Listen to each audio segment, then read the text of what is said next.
I consider ourselves long-term musicians. Like, we're not going to just go in a few days and get another job somewhere. This is what we do.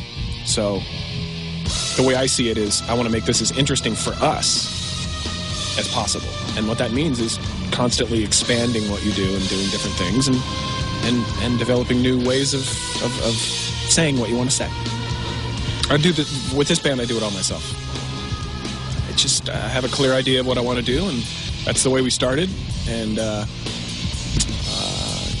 I think eventually I'll expand beyond that as soon as I have no more ideas. But for now, it seems to work really well this way.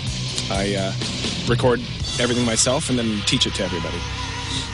Mm-hmm. Well, I mean, I show them what I want, and then they try and get as close as they can. I think the music in this band is complicated enough. It has enough information in it that you don't need one more source of information. Words, to me, would be really distracting from what's going on in this music. So that's why when I first wrote this stuff, I made a conscious decision that I didn't want the voice to be normal voice, which is over the top of the music with some kind of, agenda. Words have meanings and agendas, and I think it can be distracting. I wanted the voice to be more like another guitar or a sound effect instrument. Yeah, thanks. I succeeded. Why the first album is so aggressive? Well, I mean, that's what we do. That's really our fingerprint. That first record was us kind of getting to know each other and really just establishing a language. And every record since then has been expanding on that. No one in the world needs 2 records like that first one. That's enough. Right. We'll never make another one like that. Why not? It's a shame. This is Nah, that's enough. It's enough. Why repeat yourself? Why bother? I'm fans of those specific composers, and I thought that our band could do interesting arrangements of those tunes.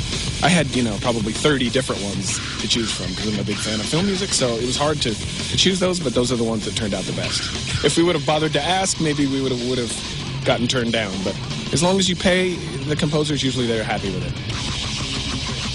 No, we paid. But we didn't. If you ask them sometimes, you're setting yourself up for failure. You just do it, and then pay them, and then hope for the best. To us, it makes sense to make records, each one sounding very different from one another. There are a million other bands that make one record over and over and over and over again, and we are not one of those million bands. And that's why,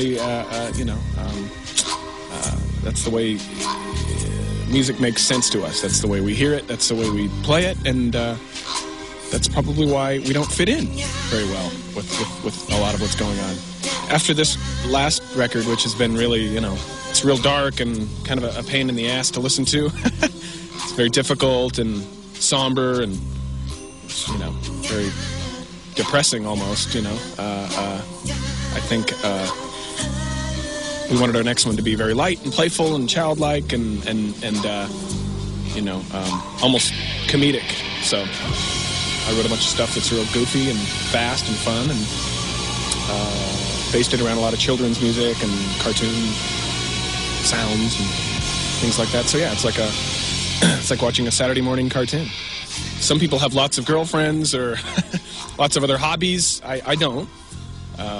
I dedicate a lot of my time to doing this. It makes sense, feels good, and it makes me enjoy each band more because I know I can go somewhere else and do something else. I don't have to fit all of my ideas into one band because nobody wanted to put out my records, to tell you the truth. That's kind of how it started. And then I realized that I had a lot of friends that were in the same position as me, making a lot of music and didn't have anywhere to put it. And then it became a necessity after a while. We really had to look into the future and think, I don't want to have to sell my ass every single time I make a record and try and convince people why this is good music and why I believe in it and have to sell it to some company. I'd rather just own it myself and put it out. And there's a lot of other people that are close to me that feel the same way. So started it up, and we were lucky. Most businesses aren't that easy. So this has been really a pleasure so far. The only way to be a professional musician is by accident. By accident. Yeah, at least for me, that was the only way. If I would have sat down and decided one day and gone to school and taught myself, I don't think it ever would have happened.